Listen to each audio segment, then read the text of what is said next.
Um, Good morning, everyone. This is the presentation of Group 2. Okay.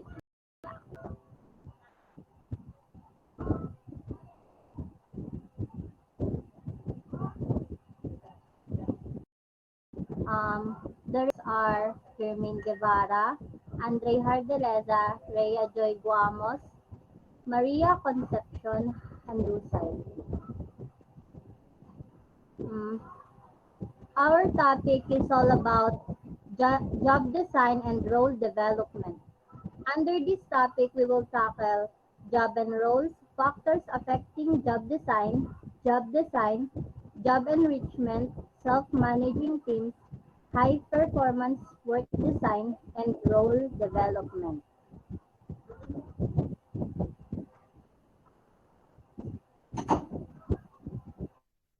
So, job, job.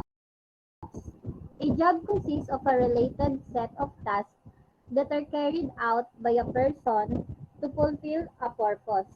It can be regarded as a unit in an organization structure that remains unchanged whoever is in the job. A job in this sense is a fixed entity, part of a machine that can be designed like any other. So yung job daw, pag sinabing job, yun yung kung ano yung, 'di ba? Trabaho, ganun. Kung ano yung ginagawa ng isang nagtatrabaho. Pwede daw yung routine or machine controlled. Tapos the rigidity inherent in the notion of a job is not in accord with the realities of organizational life for many people. So, sinasabi dito na yung routine or machine control jobs do indeed exist in most organizations, but increasingly the work carried out by people is not mechanistic.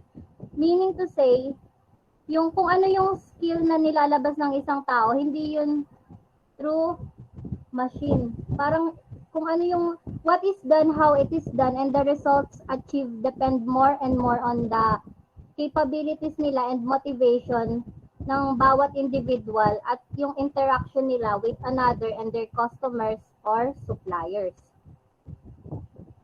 A flexible approach is often required to use and develop their skills in order to respond swiftly to the new demands they face every day. Pag sinabing flexible approach, yun yung kakayahan nila na gawin yung ibang trabaho, ganun. Parang yung hindi lang yung kung ano yung inaral nila, parang open sila sa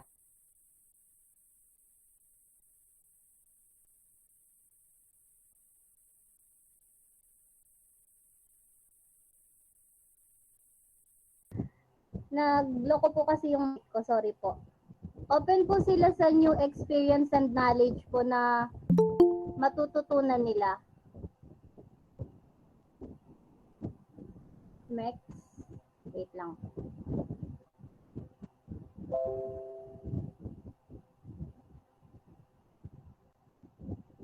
The concept of a role, pag dumako naman tayo sa roles, ang concept daw ng roles ay kino-convey niya yung realities more than that of a job. Pag sinabing roles, yun yung kung ano yung gampanin ng isang nagtatrabaho.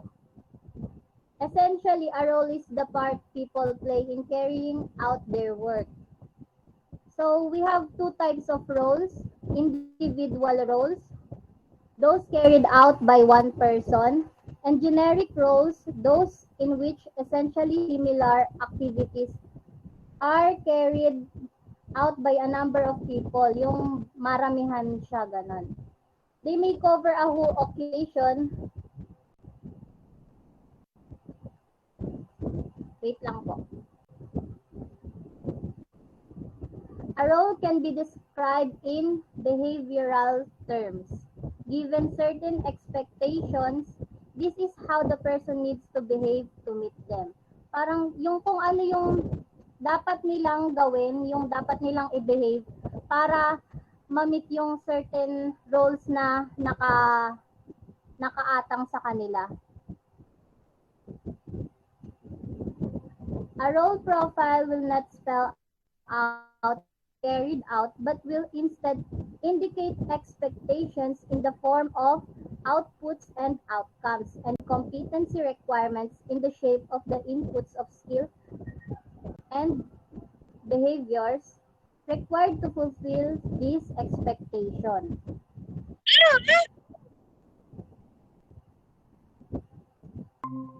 Roles are more about people than jobs. So, sinasabi dito na it will allow people to use their skills in accordance with their interpretation of the situation. Parang kung ano yung parang gagamitin nila yung skills and knowledge nila dun sa trabahong nakaatang sa kanila. Siyempre, kailangan dun ng encouragement will be given for them both to grow in their roles and to grow their roles by developing their competencies and by extending the range of their responsibilities. Para mahalaga po yung encouragement na yun dahil mag-contribute po yun para mag-exceed sa expectation sa kanila. Gaya nga po nung sinabi ko, yung flexibility po, kailangan po ay ma-recognize. So, ang next topic po ay factors affecting job design. It will be i-report po to ni Mr. Andre Handusay. Mr. Andre Handusay. Hardelesa. Hardelesa pala. Sorry. Sorry na. Sige, ayos. Nalilito ako. Good morning po sa lahat. I'm here to discuss the 5 factors affecting job design. Bago ko simulan yung 5 factors ng job design, bigyan ko muna kayo ng brief meaning brief definition ng job design. Ano ba yung job design? Job design involves determining the tasks and responsibilities that employees in a particular job are expected to perform. Ibig sabihin, a job design is also a key component of effectively managing employees. Ibig sabihin, ang job design ay ginagawa ng mga ginagamit ito sa pag-manage ng mga empleyado para bigyan sila ng task o responsibilities para sa kanilang trabaho. Ngayon, merong 5 factors ng job design. Una ay the process of intrinsic motivation. Ano po ba yung intrinsic motivation? This intrinsic motivation to perform an activity for its own sake and personal rewards. Yun ay yung nagtatrabaho ka para magkaroon ng personal rewards katulad ng promotion, providing opportunities, social interaction to employees, and mastery of the job.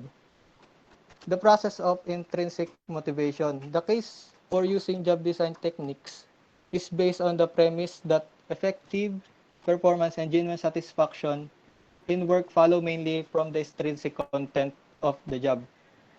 This is related to the fundamental concept that people are motivated when they are provided with the means to achieve their goals. Meron kasi di ba, tayo naman nagtatrabaho tayo dahil meron tayong dahilan. May motivation tayo. Di ba? Pag na-motivate naman tayo, napapatangan tayo sa sarili natin, ba't tayo nagtatrabaho?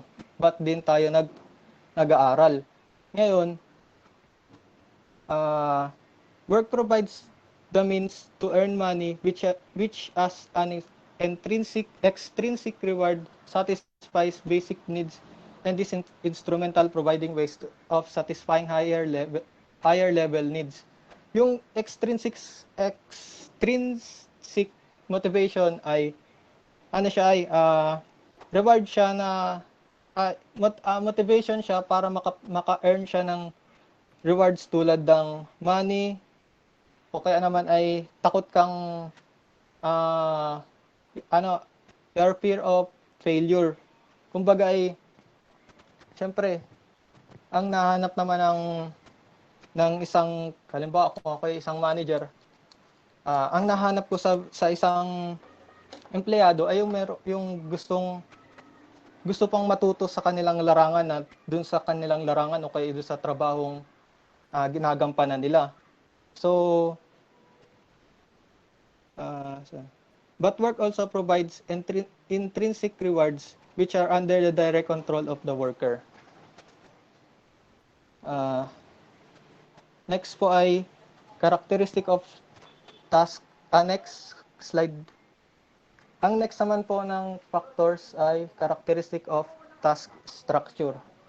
Job design requires the assembly of... Yes po. Yes po. Intrinsic motivation po ay you are performing activity for its own rewards, personal rewards po, sir. Kumbaga ay para sa yun yung reward mo para sa sarili mo. Halimbawa ay mga gusto mong matutupan, magkaroon ng knowledge and skill sa trabaho mo, ganun, sir. Promotion, mga ganun po.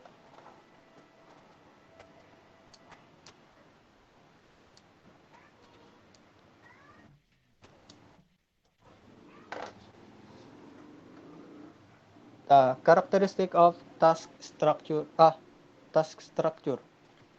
Job design requires the assembly of a number of tasks into a job or a group of jobs. An individual may carry out one main task which consists of a number of interrelated elements or function.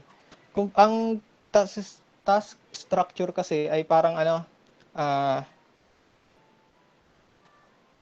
ang task structure ay system which tasks are clearly defined and described o breaking large task into smaller. Para po ang task structure na ito ay parang din siya ay organizational structure. Kumbaga, merong taong kailangang mag-perform ng ganitong trabaho. May specific na tao para mag-perform ng ganitong trabaho. Parang ganun. Tapos, in more complex jobs, individuals may carry out a variety of connected tasks, each with a number of functions, or these tasks may be allocated to a team of workers or divided between them. Katulad ng sinabi ko, parang yung malaking task ay pinapaliit. Ibig sabihin, binibigyan, halimbawa, isa akong nasa mataas sa posisyon, o isa akong nagplano, ako ang isang nagplano ako ng isang para sa goal na yun. Halimbawa, sa plano na yun, hindi lang naman ako ang magawa. Ibig sabihin, merong tao para gumawa nung plano na yun. Tapos meron ding nagatingin kung tama pa rin ba yung nagawang plano, kung naka-align pa rin ba siya. In the latter case, the task may require a variety of skills which have to be possessed by all members of team or multiskilling in order to work flexibility. The internal structure of each task consists of three elements. Ang una po ay planning. Planning is deciding on the course of action, its timing and resources required. Tulad ng sinabi ko kanina, sa isang internal structure, merong taong may nagpaplano. Sabihin kung anong gustong outcome ang mangyari, yung posibilidad na mangyari ay apaghandaan, yung mga ganun. Tapos, ang sunod po ay executing. Anong executing? Executing is carrying out the plan. Ibig sabihin, sila na yung gumagawa ng plano. Yun. May mga tao nang gumagawa ng plano. May tao nang gumagawa ng plano, meron ng taong nag-execute o gumagawa. Ina-execute na nila yung plano. Tapos next ay controlling. Controlling is monitoring the performance and progress and taking corrective action when required. So yung controlling naman po ay kumbaga ay gaya ng sinabi ko kanina, natingnan din nila kung tama pa ba yung nagawa, kung align pa ba sa plano yung nagawa ng mga nag-execute, kumbaga ay kung ma-achieve pa ba nila yung goals nila, tama nandun pa makuha nila yung outcome na plinano nung una. Tapos next po. Next slide daw.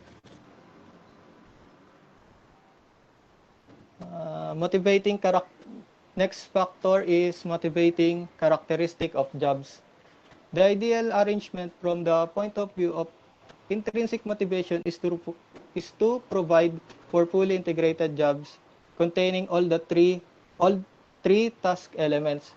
In practice, management and team leaders are often entirely responsible for planning and control, leaving the worker responsible for execution. Dito naman, di ba sa isang organization, parang sanay na tayo na kung sino lang yung naka-assign sa planning, yun lang ang agawin niya. Kung sino naka-assign sa pag-execute, ay yun lang ang nagawa nila.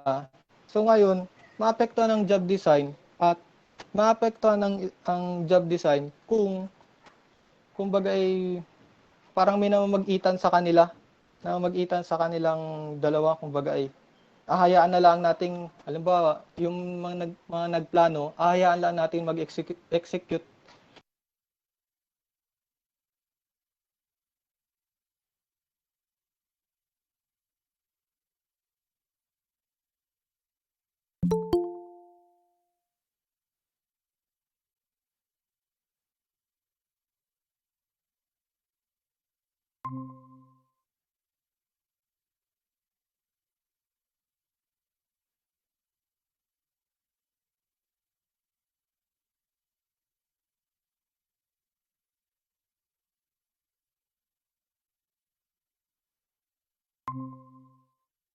For the decision making, ensuring that they have the training, support, and guidance to exercise the responsibility properly.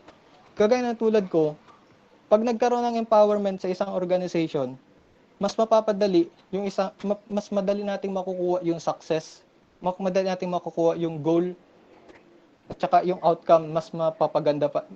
Magkakaroon ng effective and efficient na outcome. Tapos, next slide po.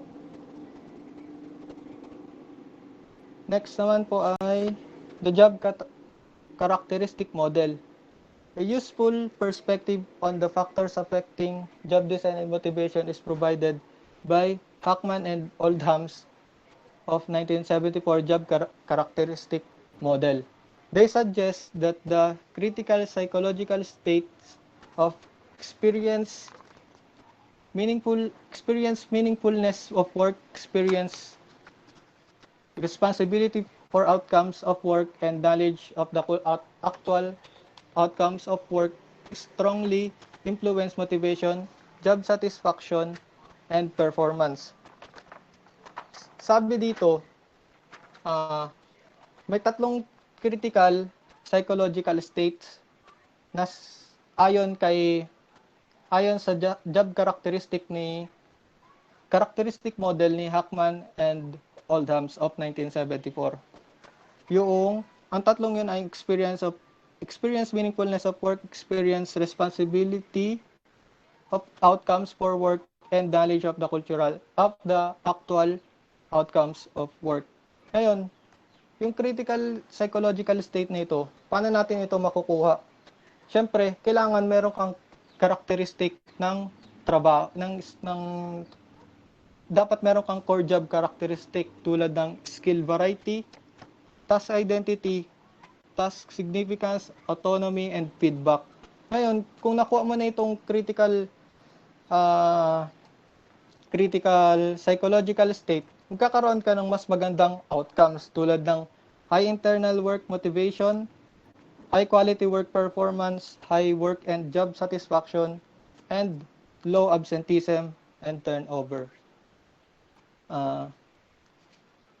As Robertson et al. Of 1992 point out, this element of model is based on the notion of personal reward and reinforcement.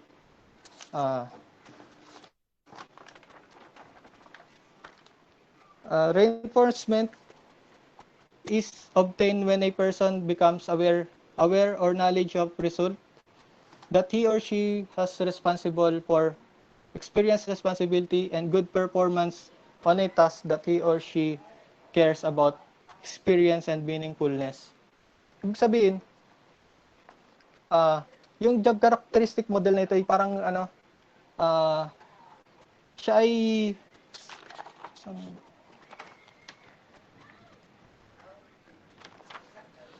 ang job characteristic model na po ay parang ang pinapalabas lang dito ay a task in itself is the key to employees' motivation. Siyempre, mas maganda ang motivation natin o may maganda tayong motivation, magkakaroon tayo ng mas magandang outcome. So, yun lang po. Tapos, next. At yung last factor naman po ay yung providing intrinsic motivation.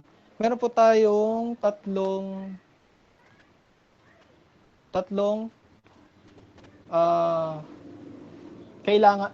karakteristik na kailangan para maging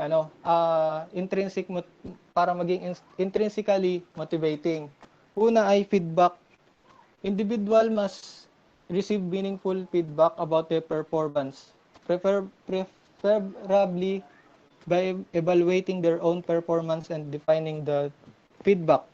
This implies that they should ideally work on a complete product or significant part of it that can be seen as a whole.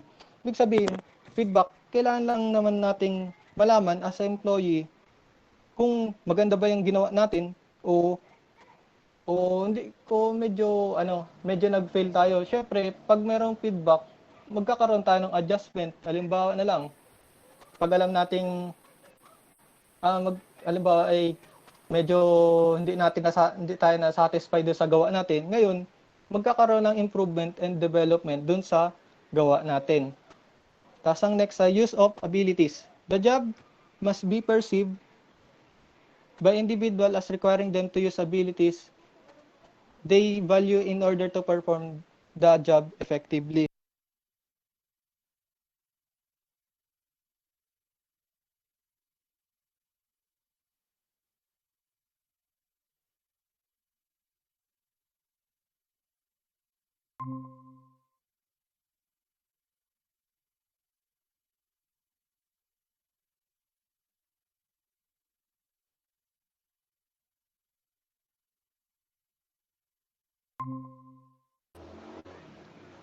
Yun pala. Ang use of abilities ay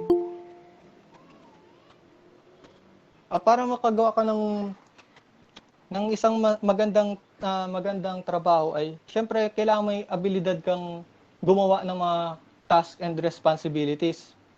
Tapos ang next po ay self-control. At ang self-control naman po ay individual must feel that they have a high degree of self-control over setting their own goals and over defining the paths to these goals. So parang ang self-control lang naman po ay hindi naman pwedeng laging kumbaga parang we should avoid abuse. Kailangan may control tayo, kailangan kumbaga nakafocus lang tayo doon sa ginagawa natin, wala nang ibang gawain, basta kailangan nating makuha yung goal natin sa organization. Next po.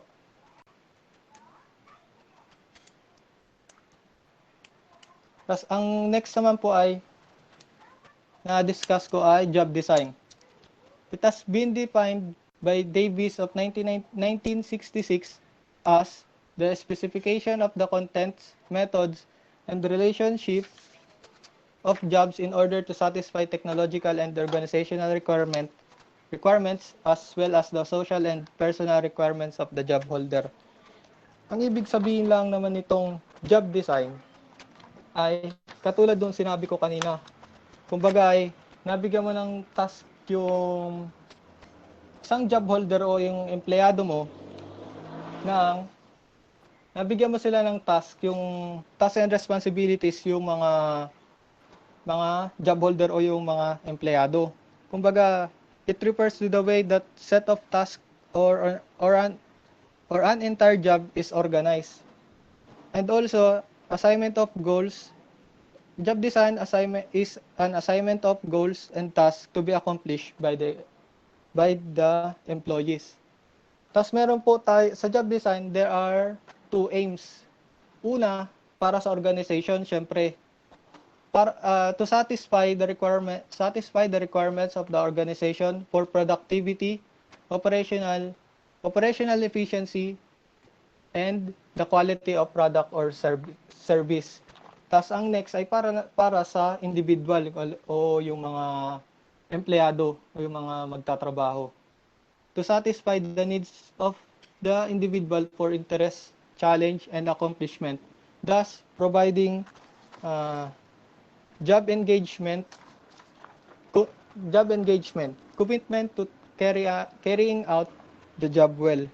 So parang yung ang na-satisfy lang ng mga kailangan ma-satisfy ng mga individual ay yung kanilang interest, yung challenge kung mahirap man o hindi, kung kaya nilang tapusin, and accomplishment.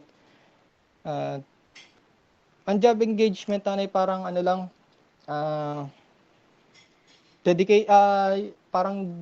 may dedikasyon ka para magtrabaho, kailangan may dedikasyon, may commitment ka matapos mo yung trabaho ng maayos. The process of job design starts from an analysis of what work needs to be done, the tasks that have to be carried out if the purpose of the organization or an organizational unit is to be achieved. The job designer can then consider how the jobs can be set up to provide the maximum degree of intrinsic motivation for those who have to carry them out with a view to improving performance and productivity. Siyempre, sa isang job designer, naghahanap sila ng kumbaga ay kaya nilang magawa yung trabaho ng magbibigay sila ng trabaho sa isang tao kung kaya nilang tapusin at magkaroon ng mas magandang outcome nito.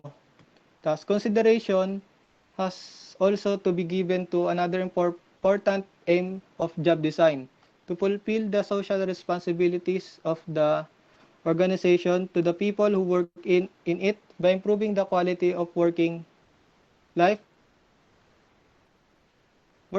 an aim which as stated in Wilson's of 23 report in this subject. Depends upon both efficiency of performance and satisfaction of the worker. The outcome of job design may be a job description, although the emphasis today is more on roles and the development of role profiles. So parang ang job design lang naman po ay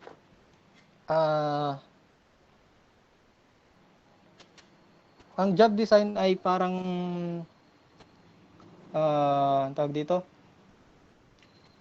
The outcome of job design may be job description. Ang job description kasi parang ang nilalaman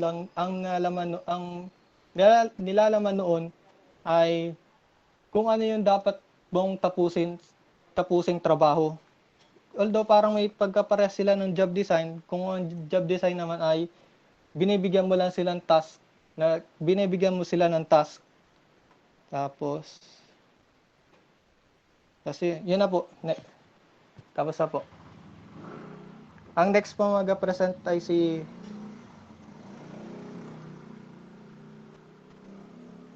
Jermaine po.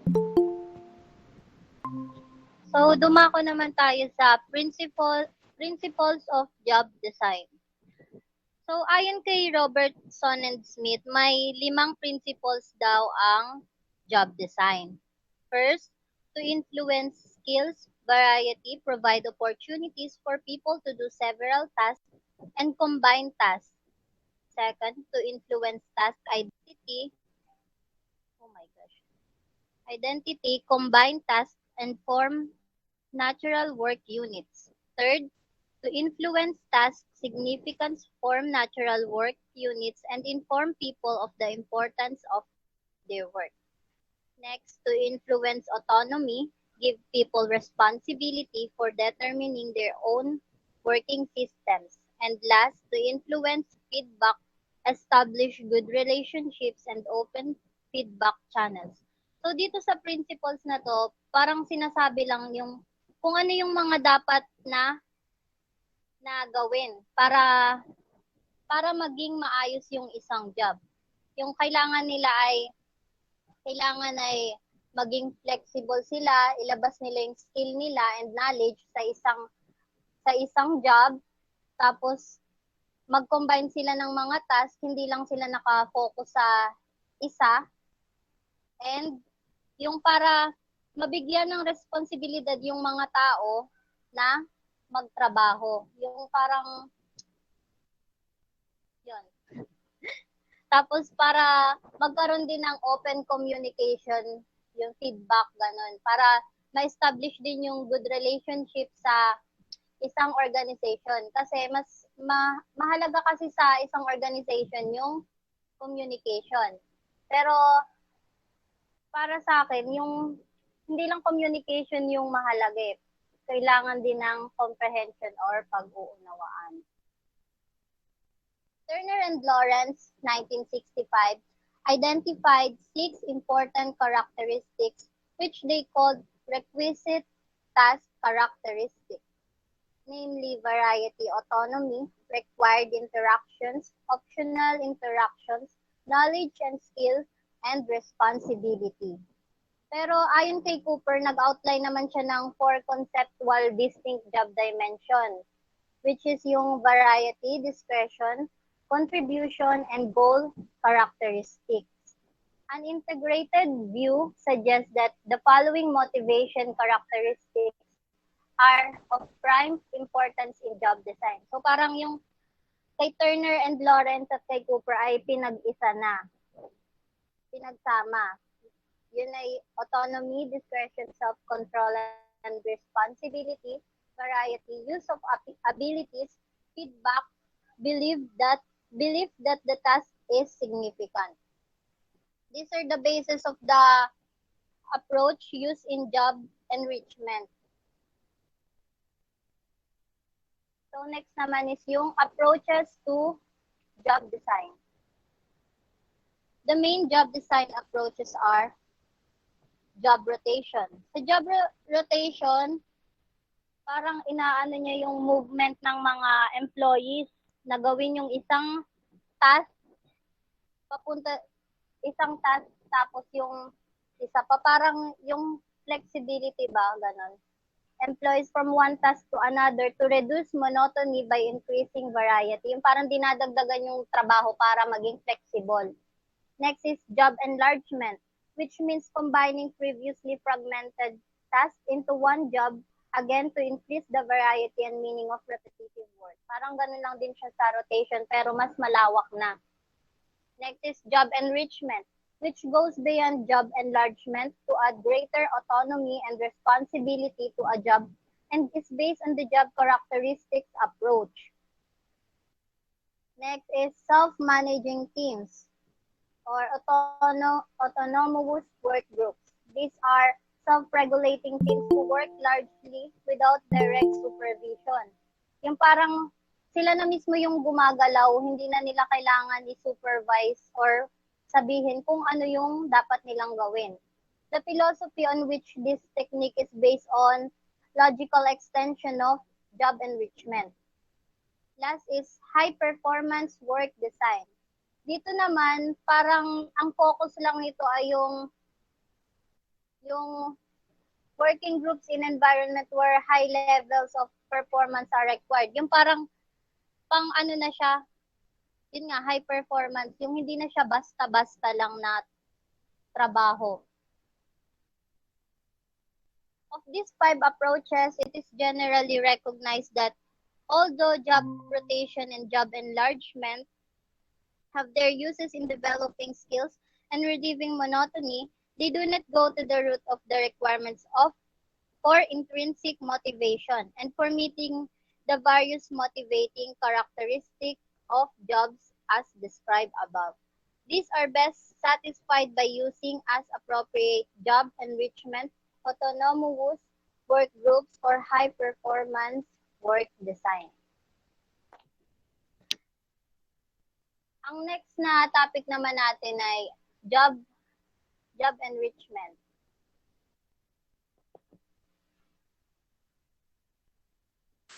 So, good Job enrichment. Amang mag-read. morning. Wait lang po ang rinig po ba ng maayos? Paano nag-uulan po din sa amin? Oo, rinig na.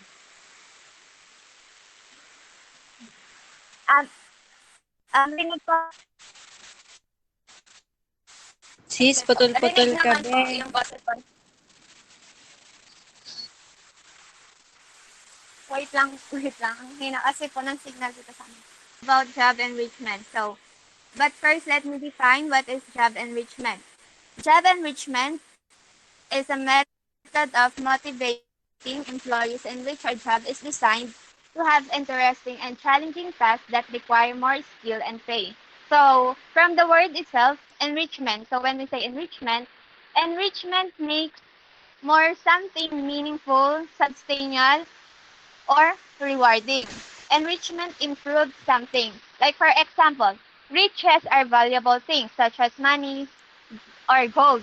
Similarly, enrichment is when something is made more valuable. So, meaning to say, job enrichment expand the task set that you perform and the skills that you can develop. This makes for more stimulating and interesting work and adds variety, challenge, and depth to your daily routine. Enriched job give you more freedom, independence, and responsibility. That's why job enrichment aims to maximize the interest and challenge of work.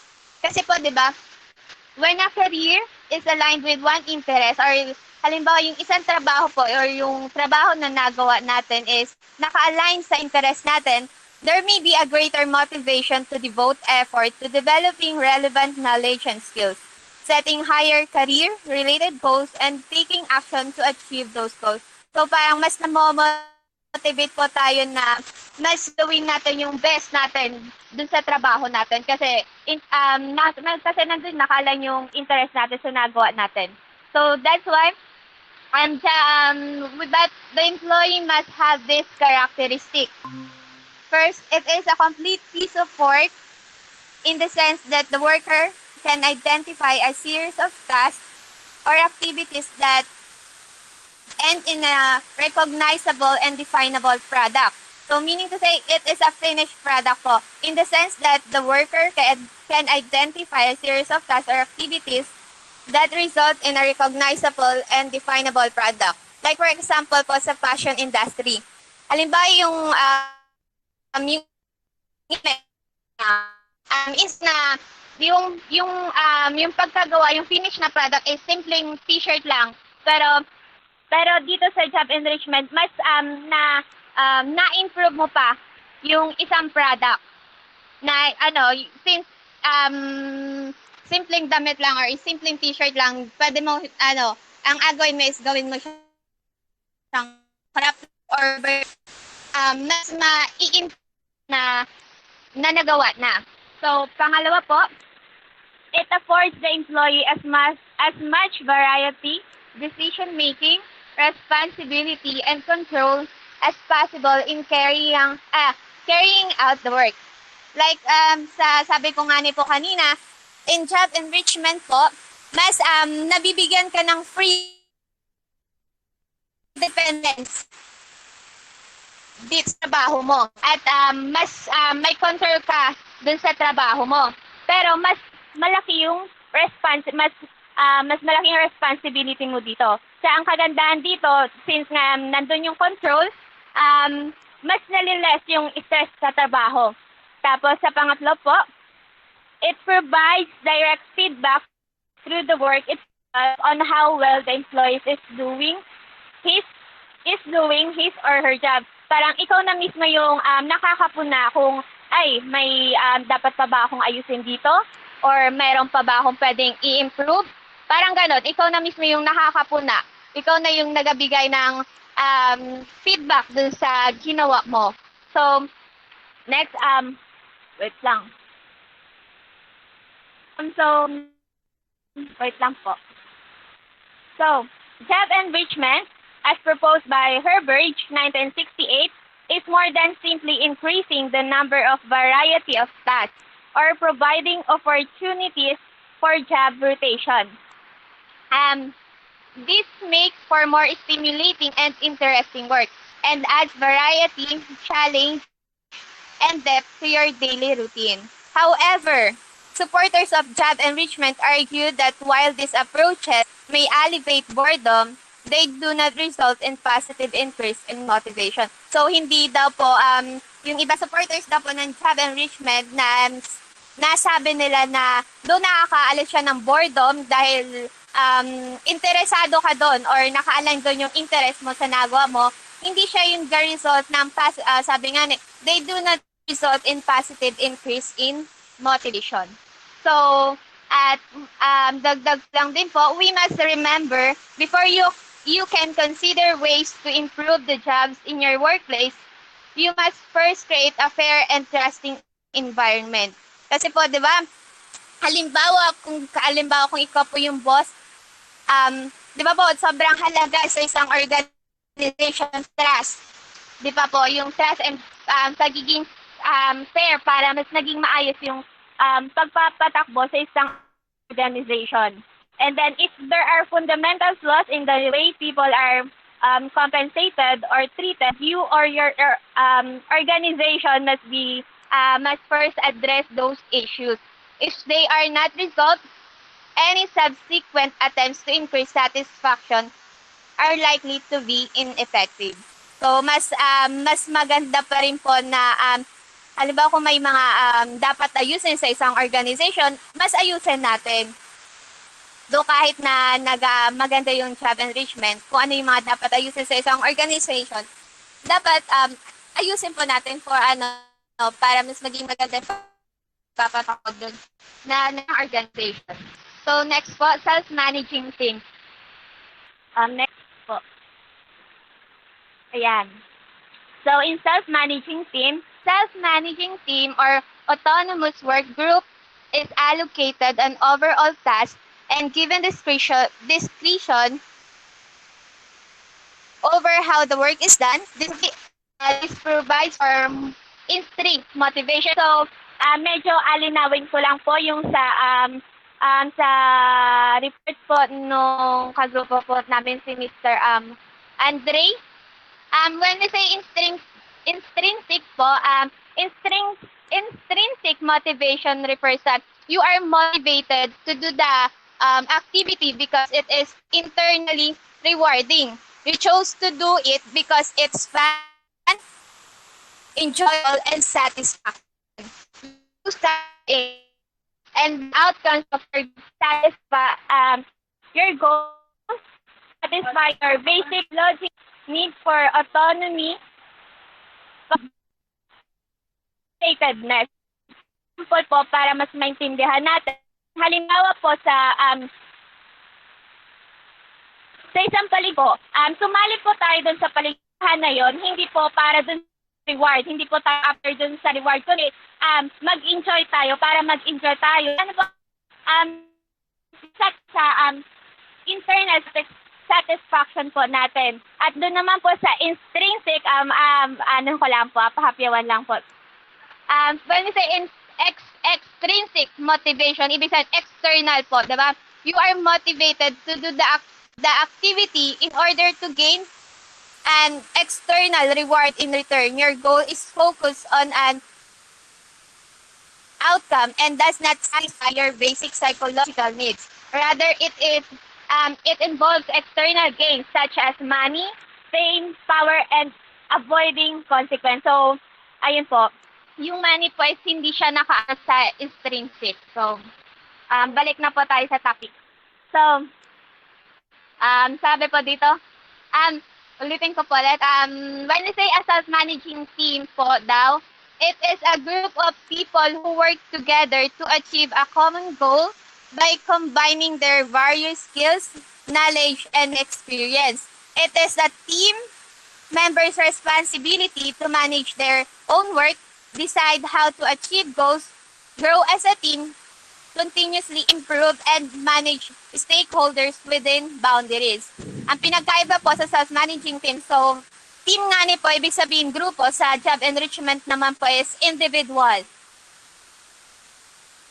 So, the basic autonomous work group approach to job design is socio-technical system theory, which suggests that the best results are obtained if grouping is such that the workers are primarily related to each other by of task performance and task interdependence. In self-managing team, unity or teamwork is important kasi po it allows a team to run like a well-oiled machine and achieve success. As Emery 1980 has stated, in designing social systems to efficiently operate a modern capital-intensive plant, the key problem is that of creating self-managing groups to amend the interface with the technical system. So it is up to the senior leadership to breed unity, encourage collaboration, and ensure the team works together and not against itself. So a self-managing team enlarges individual. Ito ba yung slide? Next, Jermaine.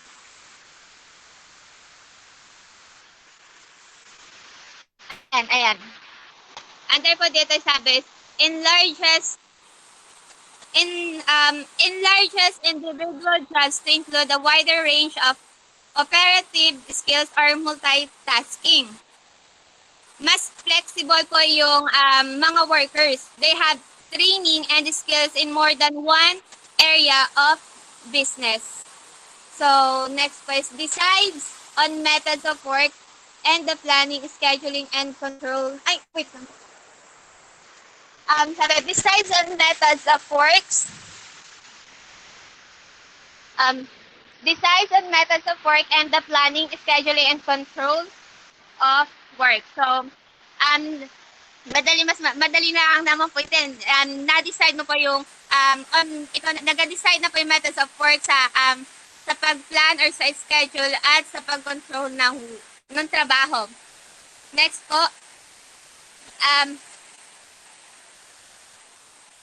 so ayun, distributes tasks itself among its members. So nabahagi-bahagi po kung ano yung gawin mo.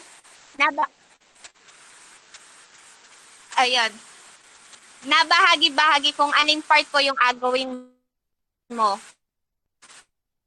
The case of self-managing team, the advocates of self-managing teams or autonomous work groups claim that this approach offers a more comprehensive view of organizations than the rather simplistic individual motivation theories that underpin job rotation, enlargement, and enrichment. Bakit po nasabing ganon?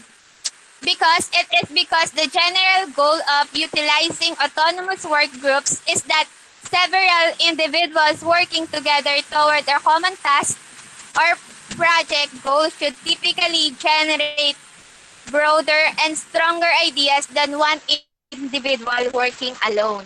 So be that as it may, the strength of this system is that it has take account of the social or group factors and the technology as well as the individual motivators. So, yun lang po. The next presenter So, ang next topic naman po natin is high performance work design.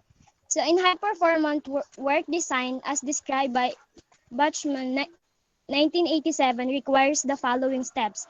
So, we have number 1, which is management clearly defines what it needs in the form of new technology or methods of production and the result expected from its introduction.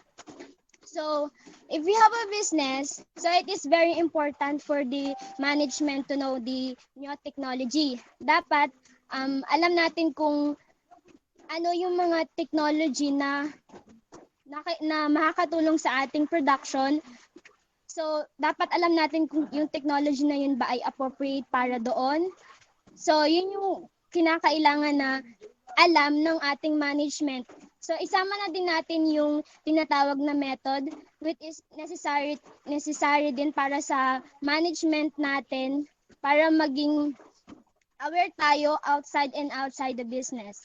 So, dapat nag-a-update tayo ng mga new methods or way on how to handle our production. And the most important, of course, is dapat malinaw sa management yung mga expected result, no? Dapat alam natin yung mga possible, yung mga pwedeng mangyari inside the organization. It's either maganda or hindi maganda. So, dapat ready tayo dun kung ano man yung mga possible na mangyayari sa isang production. So, number 2 is multi-skilling is encouraged.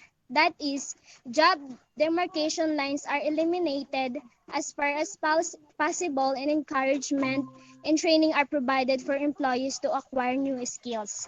So, when we say multi-skilling, it is the practice of training employees to do several different things or using employees who can do several different things. So sa isang business or organization is madalas nating or ini-encourage talaga nila na yung mga employees is dapat nag-attend ng training para din to maka-adapt tayo ng new skills. So syempre